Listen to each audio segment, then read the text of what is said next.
Selamat pagi anak-anak semuanya.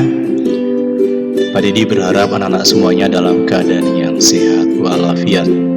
Baik anak-anak semuanya, hari ini kita akan melanjutkan pembelajaran kita di tema 8 subtema yang kedua dengan muatan pelajaran ilmu pengetahuan alam pada kompetensi dasar 3.4. Hari ini kita masih melanjutkan pembelajaran kita tentang macam-macam gaya yang kita pelajari pada pertemuan-pertemuan sebelumnya. Maka dari itu, Pak Didi berharap anak-anak semuanya dapat mengikuti pembelajaran ini dengan seksama sehingga bisa menambah pemahaman kita selanjutnya. Baik anak-anak semuanya, hari ini kita akan melihat tentang hubungan gaya dan gerak. Pada pertemuan-pertemuan sebelumnya, Pak Didi telah menjelaskan bahwa gaya yang bekerja pada suatu benda itu dapat menyebabkan benda-benda yang bergerak menjadi diam, benda-benda yang bergerak bisa bergerak menjadi lebih cepat, atau benda bisa menjadi berubah arah serta berubah bentuk. Maka dari itu anak-anak, gerak benda itu dipengaruhi oleh beberapa faktor. Misalnya, yang pertama, besar kecilnya gaya yang bekerja pada suatu benda. Nah, faktor yang pertama ini misalnya apa? Misalnya saat kita menarik ketapel. Nah, jika kita menarik ketapel dengan kuat, maka kerikil pada ketapel akan semakin jauh terlontar. Nah, inilah pengaruh dari gaya. Nah, ketapel ini bisa kita temukan pada contoh gaya pegas misalnya. Jadi, kalau kita menarik ketapelnya semakin kencang, maka lontaran kerikil yang ada di ketapel akan semakin jauh. Tetapi kalau kita menariknya tidak begitu kencang, maka lontarannya akan semakin lemah.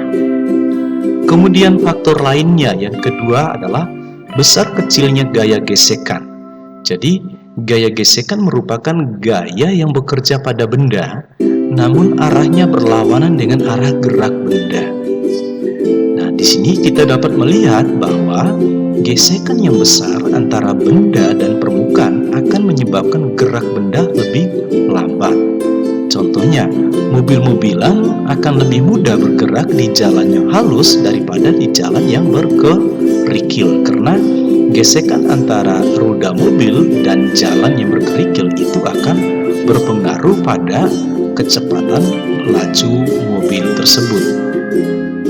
Kemudian anak-anak, kita juga akan melihat bagaimana gaya itu sebagai sebuah tarikan dan dorongan yang diberikan sumber daya kepada benda lain.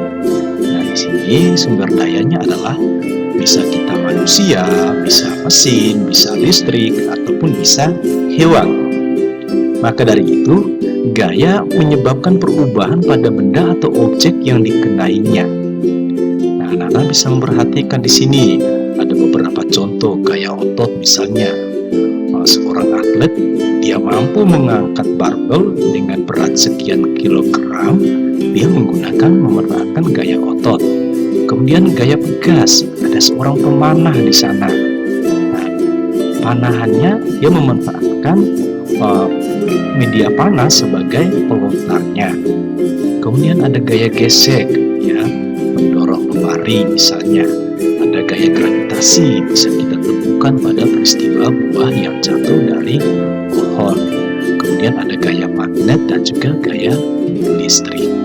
Maka dari itu anak-anak, hampir semua aktivitas kita sehari-hari bisa kita lakukan karena adanya gaya. Pada saat kita membuka atau menutup pintu misalnya, itu paling sederhana, kita juga telah melakukan gaya yang berupa dorongan dan tarikan. Jadi, gaya terhadap suatu benda dapat mengakibatkan benda tersebut bergerak, berubah bentuk, atau berubah arah. Kemudian, hal lainnya juga dapat kita lihat bahwa pada gaya pegas. Nah, gaya pegas merupakan gaya yang ditimbulkan oleh benda-benda pegas. Apa itu benda pegas? Benda pegas yaitu benda yang dapat diregangkan dan dapat dipantulkan. Contoh benda pegas misalnya ada karet, bola basket, bola sepak, ban mobil, dan tali ketambal. Nah, jika anak-anak perhatikan di sini ada gambar di mana seorang anak dapat melompat ke atas karena dibantu oleh trampolin. Nah, jadi trampolin ini merupakan benda pegas yang membantu untuk melontarkan tubuh anak ini ke atas.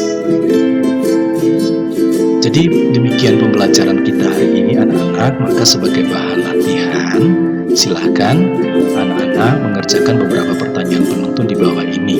Yang pertama, suatu benda akan mengalami perubahan gerak. Hal tersebut dipengaruhi oleh adanya titik-titik. Kemudian yang kedua, perhatikan gambar. Aktivitas pada gambar termasuk dalam penggunaan gaya. Hal tersebut dapat terjadi karena apa?